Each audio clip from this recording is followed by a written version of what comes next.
Hey there, welcome to LSAT Demon Daily. I'm Chris, teacher at LSAT Demon and 2L at WashU, and I'm joined by Beth this morning. Who will introduce herself.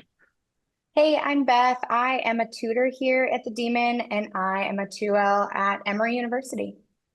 Today, we have an email that came in from Hillary the therapist, asking some questions about kind of a range of things. So, Chris, will you go ahead and read Hillary's email for us?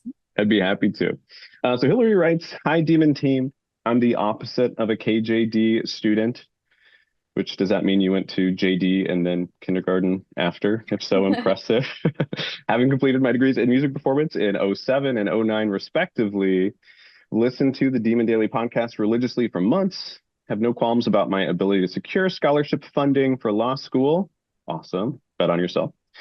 I'm writing in to allay my husband's fears, as he believes, due to the time between degrees, that law schools will be unlikely to provide scholarship funding to me versus a KJD applicant. I've informed him that the most important metrics are your undergraduate GPA and LSAT scores, and not your age or time out of school.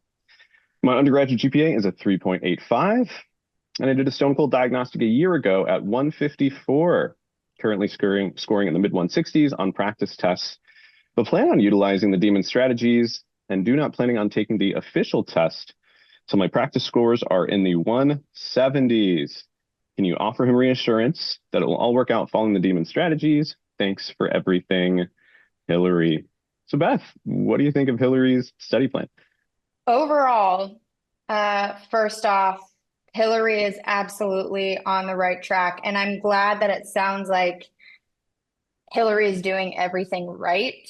Her scores are already up. She already started with a killer diagnostic score too. That was higher than I started out with a diagnostic. Sounds like she's been working hard. She's confident that working hard and keeping accuracy up and continuing to study will bring her score up. I would imagine that her score has probably increased even since she sent in this email. So, um, as far as getting to that goal of the 170s, you are right around the corner. You're almost there. Keep going. What do you think about the scores? Yeah, I think some of the biggest inhibitors I often see in students that Hillary seems not to struggle with are this timeline that's weighing on your study process all the way through, or this desire just to rush through it. It really sounds like Hillary is giving herself the time and space to learn, which is when learning happens the best. And so I think we tell all of our students that the LSAT is just a test of skills, and skills get better when you practice them in the right ways. So I would say 170s is absolutely in the ballpark for Hillary, and she'd be selling herself short if she didn't work to get it. I think this is a very realistic plan, and it's a plan that is giving herself the time that she needs, whether that ends up being, 4 months, 5 months, 6 months, a year. That time could be well spent. And I wish I had my head on as straight as Hillary seems to with her study plan, because I had to readjust a mental timeline 3 or 4 times. I took the exam several times before I was ready. Hillary seems to be going about it the right way. Yeah, definitely. I did the same thing. I took it before I was ready. I wasn't quite studying right. I kind of expected different things on an official test, but this is absolutely the right plan to not sign up for a test until you're scoring where you're happy with your practice test scores, especially if you know what scores you're going to be happy with. So wait until you get there. That's the right way to go. As far as this question about are they going to choose me to give a scholarship to? And would they choose me over a KJD or as well as a KJD? Um, I think absolutely yes. And both Chris and I have experienced that as well. I worked for 5 years out of undergrad before going to law school. Spent a year or so, year and some change studying for the LSAT, and then applied. But that was after some years of work experience too. And same with Chris. Do you want to talk a little bit more about that too? Yeah, I'm happy to. Hillary said she graduated in '09. I graduated high school in that year. So I graduated undergrad in 13, got a master's, worked for 7 years after that. So the gap between my undergraduate and now was substantial. And sometime along there, GPAs changed because I got an award for my undergrad for like a 3.7 something, and now that's like very, very not above median most places. But yeah, I had a significant gap in between. So any advice we give you, Hillary, we're speaking from experience of to some degree having gone on the same journey. I'm curious, as we look at this, it is sort of a question that's weighing somebody younger coming into a school or program versus somebody with experience. But at the root of that is this scholarship question. And so I'm curious, Beth, from having gone through applications, having been in law schools, and just being in the prep industry for a while, why do schools give scholarships? What are they looking at? What are their incentives? How would they choose? Schools are giving scholarship based on cold hard numbers. And the numbers that they are giving scholarship based on are the ones that it sounds like Hillary is familiar with: undergrad GPA and LSAT score. Undergrad GPA, at the point that you're looking at law school, the point that we were looking at law school, the point that Hillary is at, our undergrad GPA is set in stone. The thing that you have control over is your LSAT score. They are weighing those heavily, the heaviest compared to the soft skills. They're looking at the numbers the most. The numbers are really what drives the school's ranking. They want elite students with high scores driving their class. Um, so getting a score in the 170s, that's going to be your biggest bargaining chip in the scholarship game among schools, among most schools at least. So they're gonna have incentive to try and entice students with numbers that will help them and benefit them to come to their school. And that's why they're giving scholarships. And on that too, what I was thinking about is actually I had a 3.84 GPA from my undergrad. So almost the same GPA as Hillary. I hadn't even thought about that, but I applied to, I want to say 18 to 20 schools. I can't for sure say it was 19. It might have been 20, might have been 18. Mhm. But I got into almost all of them, and I got scholarship offers from more than half of them. And even that is just evidence that they were looking at the numbers that I gave them because I gave them a score that was above the 170s. And my undergrad GPA was almost identical to Hillary's. So I think even that is just evidence too. They're looking at the numbers. Yeah, I think you're right, Beth. And when you look at recruiting law school students for these schools, as you talked about, so much of it is just driven by the rankings, because that in turn for schools drives how many applicants they have and how many donor dollars they get, and sometimes even job placement. People get used to a school being highly ranked and associate schools with being schools that have quality students to hire. And so I think when we look at that being really the main push and pull factor for schools, it's almost a little bit like college athletics recruiting. They use scholarships to get the students that they know will raise their rankings. That's it. And they're willing to pay more for students that will more likely commit and raise those rankings based on being significantly above their medians. A school could bring in an entire class of KJDs or an entire class of students that are years out of undergrad. Those would have no effect on their rankings whatsoever. And so I think as we're comparing those two populations, it's just important to think about what the schools are weighing when they're making those decisions.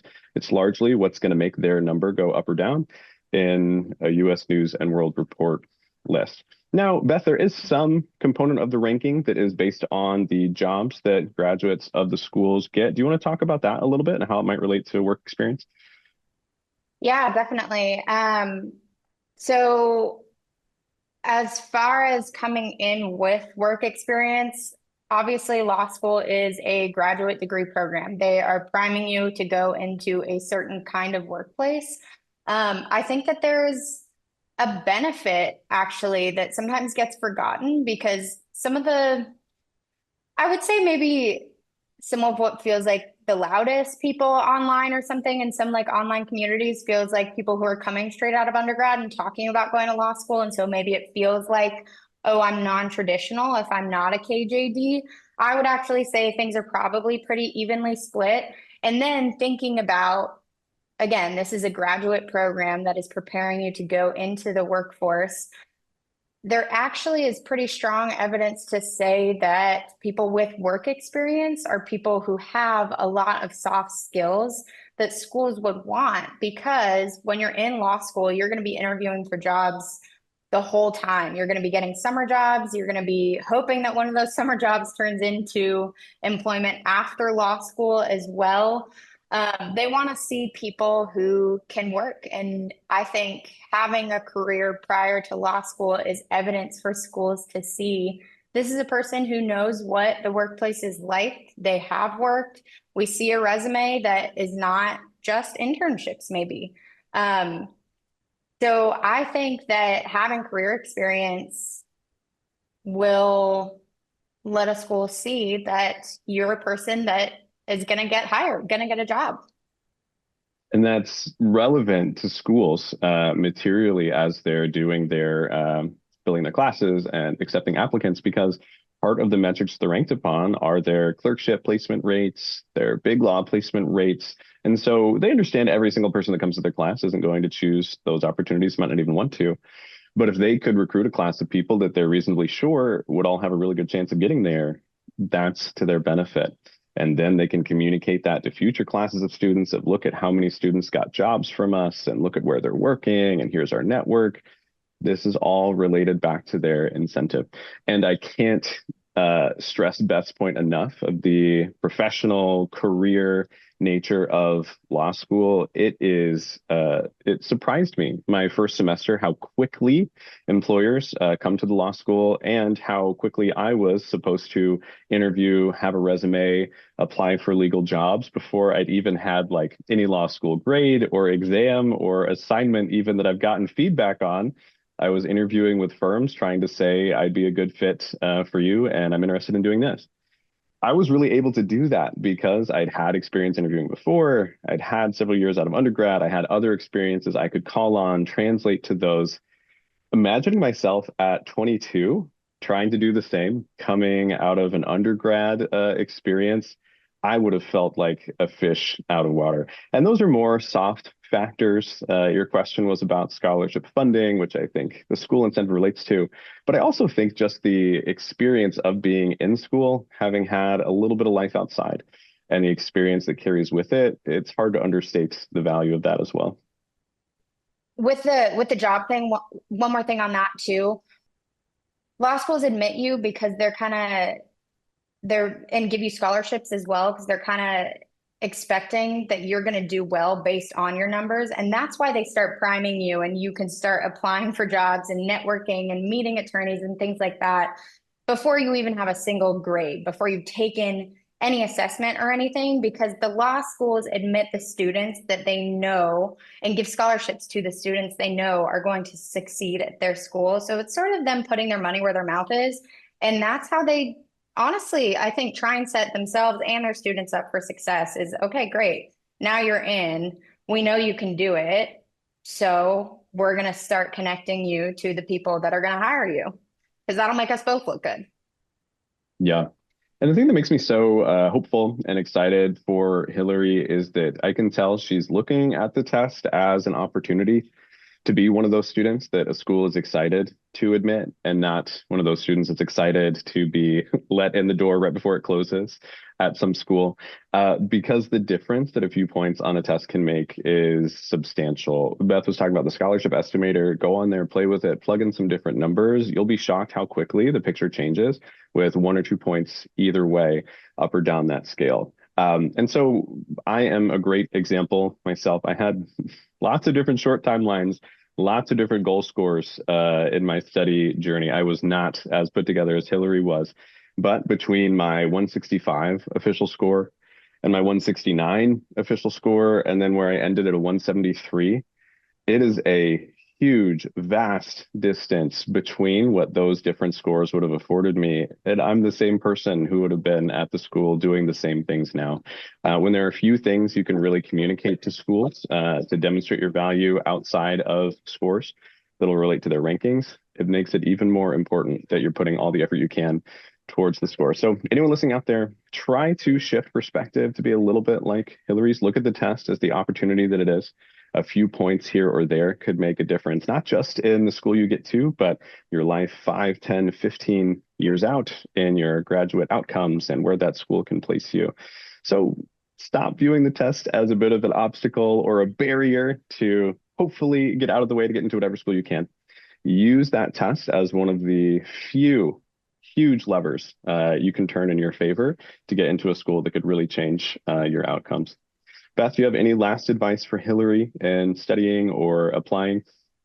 I think my last piece of advice and bottom line is just at this point, Hillary, I would say you are on the right track. And it sounds like what you were really looking for is some reassurance for your husband that you are going about this the right way. I would say at this point, you don't have to go to law school, but at this point, what do you have to lose? So if you want to go to law school, if you think this is the right path for you, I would say get that score high, apply broadly and early to schools, and you are not locked into going anywhere at that point that you just decide to apply. So see what kind of offers you get. And that's the point where you decide if you want to go or not, if the price is right for you and your family. But I would say you don't have anything to lose in going for it. Perfectly put. Thanks, Beth, for joining me on the pod. And thanks, everybody else, for listening. Email daily@lsatdemon.com if you, like Hillary, have a question or anything you want to share that's LSAT related or law school admissions related. Thanks for listening, everybody, and we'll catch you next time.